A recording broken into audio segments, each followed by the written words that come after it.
ഈ കഴിഞ്ഞ ദിവസം നമ്മൾ PR ഏജൻസികൾ ചെയ്യുന്ന പലതരത്തിലുള്ള വെളുപ്പിക്കലുകളൊക്കെ തന്നെ റീലുകളായും അതുപോലെ യൂട്യൂബ് വീഡിയോകളായിട്ടൊക്കെ കാണാറുണ്ട്. അതൊന്നും വലിയ ഗൗരവത്തിലെടുക്കാറില്ല. പക്ഷേ കേരളത്തിലെ ഏറ്റവും പ്രശസ്തമായിട്ടുള്ള ചാനലുകളിൽ ഒന്ന്, ഏഷ്യാനെറ്റിനോട് തന്നെ കടപിടിച്ചുകൊണ്ടിരിക്കുന്ന ചാനലുകളിലൊന്നാണ് 24 ന്യൂസ് എന്ന് പറയുന്നത്. പക്ഷേ കഴിഞ്ഞ ആഴ്ചയായിട്ട് അതിൻ്റെ റേറ്റിംഗ് എന്ന് പറയുന്നത് അവർ 3-ാം സ്ഥാനത്ത് തന്നെയാണ്. പക്ഷേ മനോരമയേക്കാൾ ഏതാണ്ട് 2 പോയിന്റുകൾക്ക് മാത്രം മുകളിലാണ്. അപ്പോൾ അതുകൊണ്ട് തന്നെ റേറ്റിംഗ് അവർക്ക് വളരെ പ്രധാനപ്പെട്ട ഒരു കാര്യമായതുകൊണ്ടായിരിക്കും എന്നാണ് ഞാൻ വിചാരിക്കുന്നത്. അല്ലാതെ പണം മാത്രം മേടിച്ചുകൊണ്ടായിരിക്കില്ല. കാരണം അത്തരത്തിലുള്ള ഇൻ്റർവ്യൂ കഴിഞ്ഞ ദിവസം എടുത്തു. ഏതാണ്ട് 1 മണിക്കൂർ നീളുന്ന ഒരു ഇൻ്റർവ്യൂ ആണ് അത്. രാഹുൽ മാങ്കൂട്ടത്തിലിൻ്റെ ഇൻ്റർവ്യൂ ആണ് എടുത്തത്. ആ രാഹുൽ മാങ്കൂട്ടത്തിലിൻ്റെ ഇൻ്റർവ്യൂ എടുത്തത് ഹാഷ്മി താജ് ഇബ്രാഹിം എന്ന് പറയുന്ന ഒരാളാണ്. ഹാഷ്മി താജ് ഇബ്രാഹിം എന്ന് പറയുന്ന ഒരാളാണ് എന്ന് പറയാനായിട്ട് എനിക്കൊരു നാണക്കേടുണ്ട്. കാരണം ഹാഷ്മി സാധാരണ ആളുകളെ ഇൻ്റർവ്യൂ ചെയ്യുന്നത് ഏത് ലെവലിലാണെന്നും ചർച്ചകളിൽ എങ്ങനെയാണ് സംസാരിക്കുന്നതെന്നും ഒക്കെ എനിക്ക് നല്ല ഗംഭീരമായിട്ട് അറിയാം. കാരണം ഞാൻ കൃത്യമായിട്ട് ശ്രദ്ധിക്കുന്ന ഒരാളാണ്. ഇപ്പോൾ കഴിഞ്ഞ തവണ തന്നെ റെജി ലൂക്കോസിനോട് ഹാഷ്മി ചോദിക്കുന്നൊരു ചോദ്യമുണ്ട്. ആ ചോദിക്കുന്നൊരു ചോദ്യം റെജി ലൂക്കോസ് പറയുന്നുണ്ട്. കാരണം CPM വർഗീയതയാണ് പറയുന്നത് എന്ന് പറയുമ്പോൾ ഹാഷ്മി ചോദിക്കുന്നുണ്ട്, CPM പറയുന്ന വർഗീയത പോരെന്ന് തോന്നിയിട്ടാണോ BJPയിൽ പോയി ജോയിൻ ചെയ്തത് എന്ന് ചോദിക്കുന്നുണ്ട്. അങ്ങനെയൊക്കെ ചോദിച്ചിട്ടുള്ള ഹാഷ്മി താജ് ഇബ്രാഹിം യഥാർത്ഥത്തിൽ നമ്മുടെ ഈ പള്ളികളിലൊക്കെ ഉള്ള പോലെ പാദങ്ങൾ കഴുകുന്ന ഒരു പണിയുണ്ടല്ലോ. ഇത് പാദങ്ങൾ കഴുകുക മാത്രമല്ല, രാഹുൽ മാങ്കൂട്ടത്തിലെ പാദങ്ങൾ കഴുകി വെള്ളം കുടിക്കുന്ന ഒരു പണി കൂടിയാണ് ഞാൻ കണ്ടത്. അത് വലിയ നാണക്കേടായിപ്പോയി എന്ന് പറയാതെ വയ്യ. നമ്മൾ ദിലീപിനെയൊക്കെ വെളുപ്പിക്കാൻ വേണ്ടി, വൈറ്റ് വാഷ് അടിക്കാൻ വേണ്ടി മനോരമയൊക്കെ പണിപ്പെടുന്നത് കണ്ടിട്ടുണ്ട്. പിന്നെ അതൊക്കെ നമ്മൾ പ്രതീക്ഷിക്കാം. പക്ഷെ അതിനേക്കാളൊക്കെ വലിയ വൃത്തികേടായിപ്പോയി ഹാഷ്മി എന്ന് എനിക്ക് പറയാതെ വയ്യ. അതിൻ്റെ പ്രധാനപ്പെട്ട കാര്യം, ഇദ്ദേഹം ഇരുന്ന് ഇദ്ദേഹത്തിന് പറയേണ്ട കാര്യങ്ങൾ മാത്രമാണ് ഈ രാഹുൽ മാങ്കൂട്ടത്തിൽ ഇതിനകത്ത് പറഞ്ഞിട്ടുള്ളത്. അതിൽ ഏറ്റവും പ്രധാനപ്പെട്ട 2 കാര്യങ്ങൾ മാത്രമേ ഞാൻ പറയുന്നുള്ളൂ. അത് ഏതാണ്ട് 1 മണിക്കൂറുള്ള ഒരു ഇൻ്റർവ്യൂ ആണ്. അപ്പോൾ അതിൽ കണ്ടാൽ തന്നെ നമുക്കറിയാം ഇതിൽ ലോഡഡ് ക്വസ്റ്റ്യൻസ് ആണ് കൊടുത്തേക്കുന്നത്. എന്ന് പറഞ്ഞാൽ അയാൾക്ക് പറയേണ്ട കാര്യങ്ങൾ പറയിപ്പിക്കാനുള്ള ക്വസ്റ്റ്യൻസ് ആണ് കൊടുത്തേക്കുന്നത്.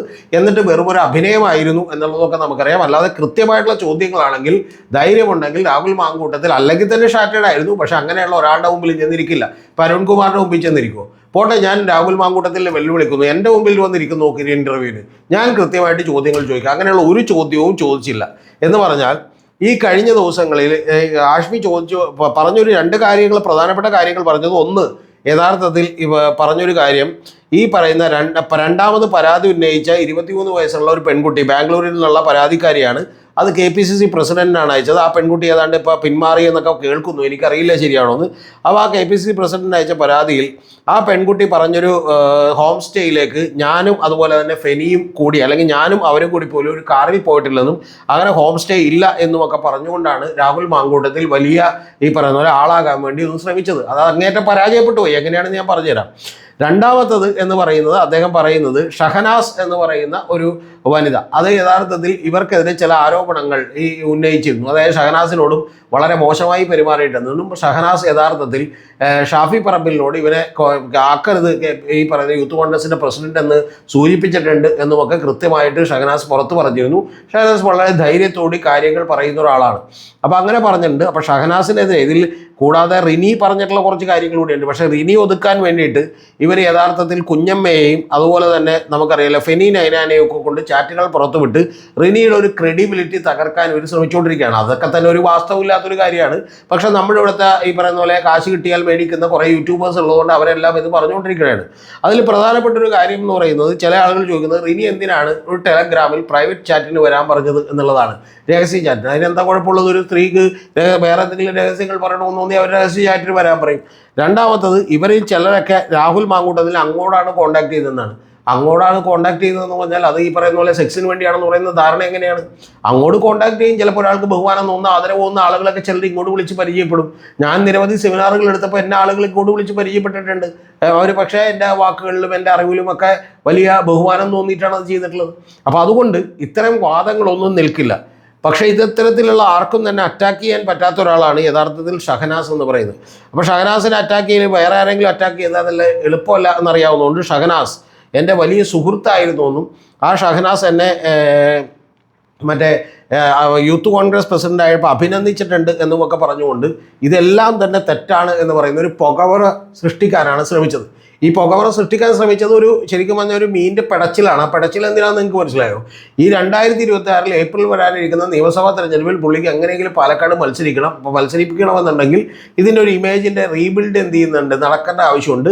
ഇതെല്ലാം തന്നെ PR ഏജൻസികൾ പറഞ്ഞു കൊടുത്തിട്ടുള്ള ഒരു എക്സസൈസാണ്. അതിനനുസരിച്ച് ഈ പറയുന്ന ഒരു സെറ്റിൽമെൻറ്റിൽ എത്തിയിട്ടാണ് കാശ്മീർ ഇരുന്ന് കൊടുത്തേക്കുന്നത്. കാരണം റിപ്പോർട്ടറിൽ ചെല്ലാൻ പറ്റില്ല, പകരം എന്ത് ചെയ്യാം, മറ്റൊരു ചാനലിലും ചെല്ലാൻ പറ്റില്ല, ഇപ്പം ന്യൂസ് മലയാളത്തിൽ ചെല്ലാൻ പറ്റില്ല, ഏഷ്യാനെറ്റിൽ ചെല്ലാൻ പറ്റില്ല, അവർ ഈ പണിക്ക് നിൽക്കാൻ സാധ്യതയില്ല. അപ്പോൾ 24 ന്യൂസിനാണെങ്കിൽ ഇതുകൊണ്ട് വലിയൊരു കാര്യം കൂടിയുണ്ട്. കാരണം റേറ്റിംഗിൽ കുറച്ചൊരു കൂടുതൽ കിട്ടും. കാരണം വേറെ ആർക്കും കിട്ടാത്തൊരു വാർത്തയാണല്ലോ. കാരണം അവരുടെ അടുത്തൊന്നും ഈ രാഹുൽ മാങ്കൂട്ടം ചെന്ന് ഇപ്പം അരുൺകുമാറിൻ്റെ മുമ്പിൽ ഇരുന്ന് കൊടുത്തിട്ട് ഈ അഭ്യാസം നടക്കില്ല. വിനു വിജയൻ്റെ മുമ്പിൽ ഇരുന്ന് കൊടുത്തിട്ട് ഈ അഭ്യാസം എന്ത് ചെയ്യാൻ പോണില്ല, നടക്കാൻ പോണില്ല.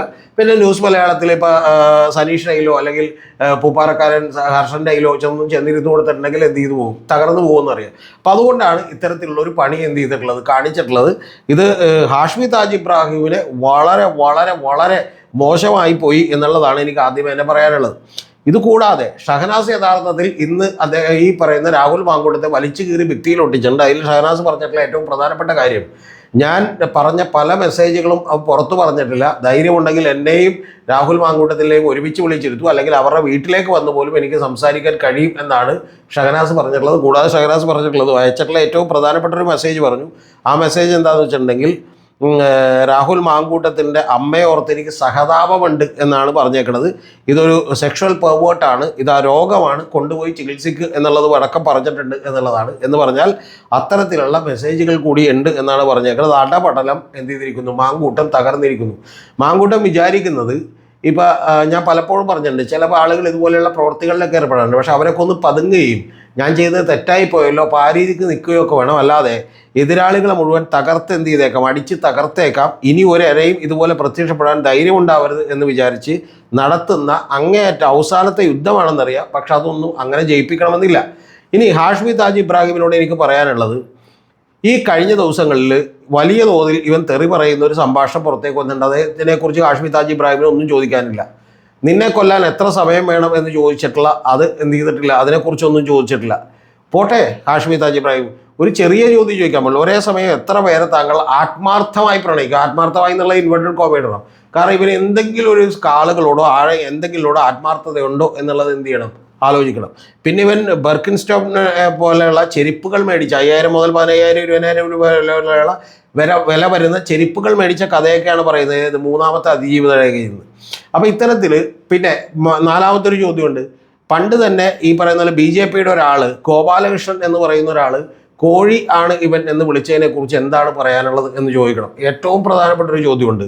നിയമപരമായ കാര്യങ്ങളൊക്കെ അവിടെ നിൽക്കട്ടെ, ഈ ഒരാളോട് മനുഷ്യത്വത്തോടും കരുണയോടും കൂടി പെരുമാറേണ്ട ഒരാൾക്ക് പറ്റുന്ന പണിയാണോ ഇതുപോലെ പറഞ്ഞു വഞ്ചിക്കുന്നത്?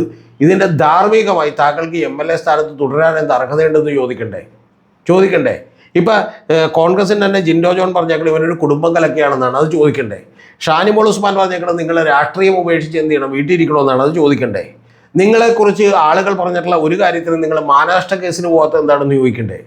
അപ്പോൾ ഇത്തരം ചോദ്യങ്ങളൊന്നുമില്ലാതെ നിങ്ങൾ എന്ത് ചെയ്യുന്നു, ഇത്തരം കാര്യങ്ങളൊന്നും നിങ്ങൾ ചർച്ച ചെയ്യാതെ ഒരു എന്ത് ചെയ്യുന്നു, ഇൻ്റർവ്യൂ മുന്നോട്ട് കൊണ്ടുപോകുന്നു. എന്നിട്ട് ഏറ്റവും ഒടുവിൽ ഈ പറയുന്ന പോലെ ഗുഡ് ബൈ പറഞ്ഞ് പിരിയുന്നു എന്ന് പറയുമ്പോൾ ഹാഷ്മി താജ് ഇബ്രാഹിമിന് ശമ്പളം കിട്ടിയേ പറ്റൂ, ജോലി കിട്ടിയേ പറ്റൂ എന്ന് പറയുന്ന ബുദ്ധിമുട്ട് എനിക്ക് മനസ്സിലാവും. പക്ഷെ എങ്കിൽ പോലും ഇതെല്ലാം തകർത്തടിച്ചില്ലെങ്കിൽ നമ്മൾ എന്ത് ചെയ്തിട്ട് കാര്യമില്ല, ഈ ഭൂമിയിൽ ഇങ്ങനെ ജീവിച്ചിരുന്നിട്ട് കാര്യമില്ലല്ലോ. അതുകൊണ്ട് ഇത് പറയാതെ വയ്യ എന്നുള്ളതാണ്. ഇത് കഴിഞ്ഞ ഉടനെ തന്നെ മറ്റു ചില ഈ പറയുന്ന പോലെ നേരത്തെ വലിയ സ്ത്രീ സുരക്ഷയുടെയും മറ്റേ സ്ത്രീ പീഡകരുടെയും ഒക്കെ എതിരാളികളായി കണക്കൂട്ടിയിരുന്ന ചില ആളുകളൊക്കെ തന്നെ ഹാഷ്മി താജ് ഇബ്രാഹിം എന്ന് പറഞ്ഞ അഹങ്കാരിയെ ഉടനെ തന്നെ രാഹുൽ മാങ്കൂട്ടം പൊളിച്ചടുക്കി എന്നൊക്കെ പറയുന്നുണ്ട്. അങ്ങനെ പൊളിച്ചടുക്കി എന്നൊക്കെ പറയുന്ന ആളുകളോട് ഞാൻ വെല്ലുവിളിക്കുന്ന രാഹുൽ മാങ്കൂട്ടത്തിലെ, നിങ്ങൾ പറയുന്ന സമയം, നിങ്ങൾ പറയുന്ന ഡേറ്റിൽ, ഈ പറയുന്ന പോലെ നിങ്ങൾ പറയുന്ന അത്രയും ടൈമിൽ ലൈവായിട്ട് ഫേസ്ബുക്കിലൂടെയും യൂട്യൂബിലൂടെയും ഒക്കെ നമുക്ക് എന്ത് ചെയ്യാം, പ്രോഗ്രാം സംപ്രേഷണം ചെയ്യാം. എൻ്റെ ചോദ്യങ്ങളുണ്ട്, ചോദ്യങ്ങൾക്ക് താങ്കളൊന്ന് മറുപടി പറ. നിയമപരമായി താങ്കൾക്കിത് മ്യൂച്വൽ കൺസെൻ്റ് ആണ് എന്നൊക്കെ പറഞ്ഞേക്കാൻ പറ്റും. കോടതിയിൽ നിന്നൊക്കെ താങ്കൾ ചിലപ്പോൾ ഊരിപ്പോന്നേക്കും, അതിലൊന്നും എനിക്കൊരു സംശയമില്ല. പക്ഷേ പ്രധാനപ്പെട്ട ഒരു കാര്യം, താങ്കൾ ഒന്നിനോടും ആത്മാർത്ഥതയില്ലാത്ത, ഒന്നിനോടും സത്യസന്ധതയില്ലാത്ത ആളുകളെ പറയുന്ന പോലെ താങ്കളുടെ ലൈംഗിക ആസക്തിക്ക് വേണ്ടി മാത്രം വഞ്ചിക്കുന്ന ഒരാളാണെന്നും അതിനുവേണ്ടി താങ്കൾ വളരെ കൃത്യമായി കാൽക്കുലേറ്റഡ് ആയിട്ടുള്ള മൂവ് നടത്തുന്ന ഒരാളാണെന്നുമുള്ളത് കൃത്യമായി ഈ കേസുകളിലൂടെ തെളിഞ്ഞിരിക്കുന്നു. ഇനിയും ചില ഫേക്ക് കേസുകൾ വരും. ആ ഫേക്ക് കേസുകൾ വന്ന് അത് പൊളിഞ്ഞു കഴിയുമ്പോൾ എല്ലാം ഇതുപോലെയാണെന്നുള്ള ഒരു ജനറലൈസേഷനൊക്കെ നടത്താൻ താങ്കൾ ശ്രമിക്കും. പക്ഷേ ഏതാണ്ട് മലയാളികൾക്കൊക്കെ കാര്യങ്ങൾ എന്ത് ചെയ്തിരിക്കുന്നു, മനസ്സിലായിരിക്കുന്നു എന്നാണ് എനിക്ക് പറയാനുള്ളത്. അതുകൊണ്ട് 2026 തെരഞ്ഞെടുപ്പിൽ മത്സരിക്കാനുള്ള പൂതി 8 മടങ്ങി കക്ഷത്തി വെച്ചാൽ മതി. ഇനി ഇതിൻ്റെ മറ്റൊരു പ്രശ്നവും കൂടിയുണ്ട്. ആ പ്രശ്നം എന്ന് പറയുന്നത്, ഇദ്ദേഹത്തെ അയോഗ്യനാക്കാൻ വേണ്ടിയുള്ള ഒരു ശ്രമം നടത്തിയിരുന്നു. അയോഗ്യനാക്കാനുള്ള ശ്രമത്തെ ഇപ്പോൾ കോൺഗ്രസ് പിന്തുണക്കില്ല എന്നാണ് പറയുന്നത്. എന്ന് പറഞ്ഞാൽ പറഞ്ഞാൽ കോൺഗ്രസും ചെറുതായിട്ടൊരു നിലപാട് എന്ത് ചെയ്തിരിക്കുന്നു, മാറ്റി തുടങ്ങിയിരിക്കുന്നു എന്നാണ്. അങ്ങനെ മാറ്റി തുടങ്ങിയാൽ അതിൻ്റെ ദുരന്ത ഫലം കോൺഗ്രസ് കൂടി അനുഭവിക്കേണ്ടി വരും എന്നുള്ളത് തീർച്ചയാണ് അടുത്ത നിയമസഭാ തെരഞ്ഞെടുപ്പ്.